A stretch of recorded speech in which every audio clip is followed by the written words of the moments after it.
Hey everyone, this is Stephen Swartz, President and Chief Executive Officer of Hearst Corporation. As you can see, we are connected on LinkedIn. However, here is the same man. He was on Bloomberg just moments ago today, talking about how Hearst Corporation is navigating choppy media waters of today. There he is, reporting that Fitch ratings agency and reporting had a great year. Now, what's the connection? I will tell you. I got that man his job.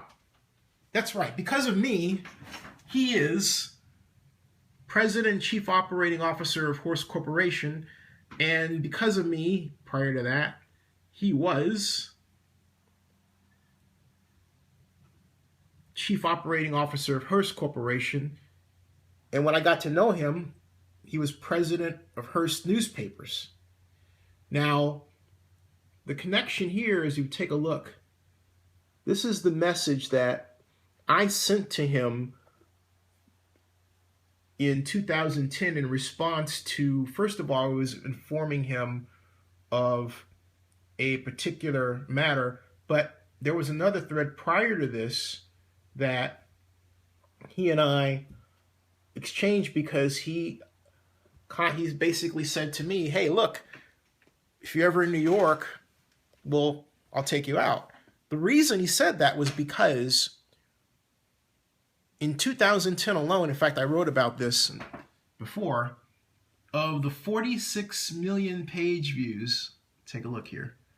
This is on seattlepi.com, and it says, Hearst Corporation, Stephen R. Swartz owes Zennie 62 dinner. And it reports, and this was written, as you can see, June 8th, 2011. Now, he just been promoted to Chief Operating Officer, okay? We replaced Kathy Black. But as I note here, of the 46 million unique visitors to sfgate.com that year, this blogger, was personally responsible for 10 million of them. That's for the whole damn website for that year. That's right. I was responsible for 1/4 of its unique visitor output. Me. Of the City Bites program, I estimate I was responsible for 20 million page views over the course of time I was blogging at City Bites of the 100 million. So basically, that's 1/5 of the total. Maybe a little bit even more than that. If it's over 20 million. So if it's 25 million, that's 1/4, right? Ever get my dinner? Nope, not at all. In fact, I wanted to run sfgate.com. Phil Braunstein recommended to Hearst and specifically the Chronicle, they hired me as a consultant. They never did. Never promoted me as a blogger. Even they were promoting far lesser bloggers in terms of production. And as you might guess, yes, white and generally female. And I'm not criticizing their writing. The point is, I am criticizing their production. I made money for the organization far more than any other person did. I also used it as a vehicle for my YouTube videos, and they said, hey, look, we can't pay you, right? And I said, that's fine, I don't mind, because I could go on and run my other business, which I did do. And I started Zennie62.com in 2010, in part for this reason. But I said, hey, do you mind if I put this little YouTube play system up code? And they said, oh, not at all. Now you would say it's giving us the spinning wheel of death, and that's because YouTube has since deprecated that API, that application program interface. But when it was working, every time you went to see any content that I wrote, and my content generally appeared at the top of a search for a particular keyword, that thing turned on like that, bingo, and the money went right into my pocket. It's beautiful. And not only that, it was an answer to the problem of paying bloggers at the time, right? But did anyone ever talk to me about it? Nope. I said, hey, you know what? They're not going to talk to me about how this is working. I'm going to go off and start my own company. That's exactly why I started Zennie 62 Media. Has Stephen ever contacted me and said, hey, look, let's go to 21. I know you love it. Nope, not at all. But I'm going to continue reminding him of how he got to, in part, where he was. But on the other hand, you got to give it to him. Hey, he was smart enough to say, I'm going to use what this guy is doing, although I'm not going to credit him for it. Something else, too, and this is to you out there who are paying attention to this from a perspective of Black Lives Matter.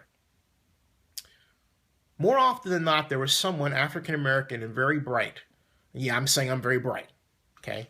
Because if you don't say that and you don't believe it, no one else is going to. And you're not going to advance yourself to do work, good work.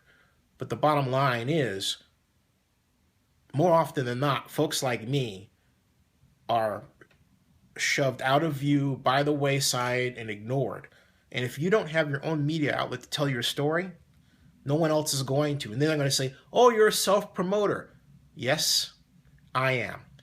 I have to be. Mr. Swartz, I'm glad you're still connected with me on LinkedIn. We've got to go to 21. We really do have to go to 21 because you still owe me that dinner. Oh, and by the way, there he is. He only has 48 connections, and I have that many. Oh, you might be wondering, okay, what happened at SF Gate? I'll tell you because I made a video about it. Phil Bronstein, legendary journalist who was executive editor at the time, had recommended that the Chronicle hire me as a consultant because of the page views I was generating. They were under the impression that I was doing something nefarious. You know, he's a black guy. He can't possibly know more than we do. There has to be something weird. No, I know more than they do. So, prior to my interview with Bronstein in 2009, an epic 30-minute long exchange you can see at Zennie 62 on YouTube, he said, your name came up in a meeting with the big boss, and I didn't know who the big boss was at the time. It was him, Swartz. At any rate, I said, okay. And he said, of all of the lists, this is Bronstein, of all the listings of traffic for all of our content developers, you were number one. That means I was over the Daily Dish, over sports, everybody. I was numero uno, number one, baby. And Phil and I agreed that there was no reason why the Huffington Post should gain in traffic every year. We were flatlining at the time. They've since changed their website platform and traffic has improved, even though the load time is really horrible. And I know the reason for that, and I'm not going to get into it because I don't want to give them any more answers, but the bottom line is they're hurting themselves. But I digress. What I did was say, hey, look, I'd love to run the organization or arrange to buy it, with investors. Talking about not Hearst Corporation, but SF Gate alone, the news website of the San Francisco Chronicle.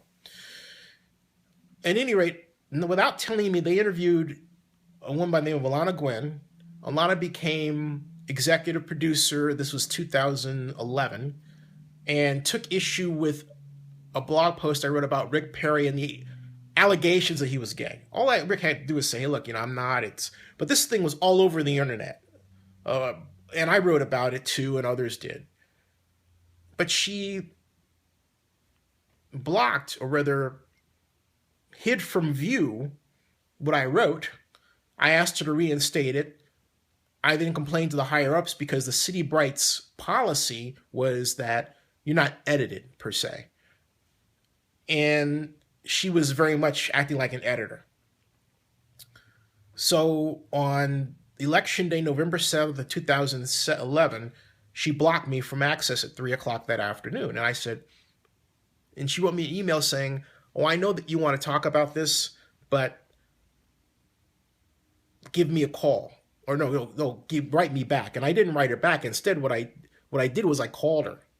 And I said, okay, if you don't want to talk about this, I'm going to do what I have to do. So I made a video, which you can see on YouTube to this day, about Alana and how she blocked me and how it was not the right thing to do. And not only that, 2 years before they gave her the position, she was a hot tweeter and then was the halter top girl on AOL or something like that. And I'm thinking, and so then when I asked the editor how he came to select her, the first words out of his mouth, and I have never said this until now, whereas, and I will say this right off the bat, she's really attractive, she's really smart. I think she's half Vietnamese and half African American. Really smart. Went to Stanford. I said, oh, so you hired her because she went to Stanford? And I'm just listening, right? And then, oh, and she was with Yard Barker before. So finally we get something of substance. But you see the thinking? These were the first words out of this person's mouth. First words. Okay? So I don't know who's running city sfgate.com right now. Don't care. I'm running Zennie 62 Media. But that was a big reason why I went out and established my own media company. But I'm saying to you, you've got to tell your own story. Again, a person will say that I'm a self-promoter. Damn right I am. Because there are too many instances, for example, of blacks being and allowing themselves to be swept under the rug and then basically saying, well, that's the way it is. Not if you allow it to be. Excuse me, only if you allow it to be. Only if you allow it to be. But if you don't allow it to be, then it's not that way. You've got to tell your story. You can't sit around and hope that others will. The beautiful, beautiful aspect of social media is today, you can do that. So, Stephen, 21, man. You still owe me dinner. 21 Club. New York.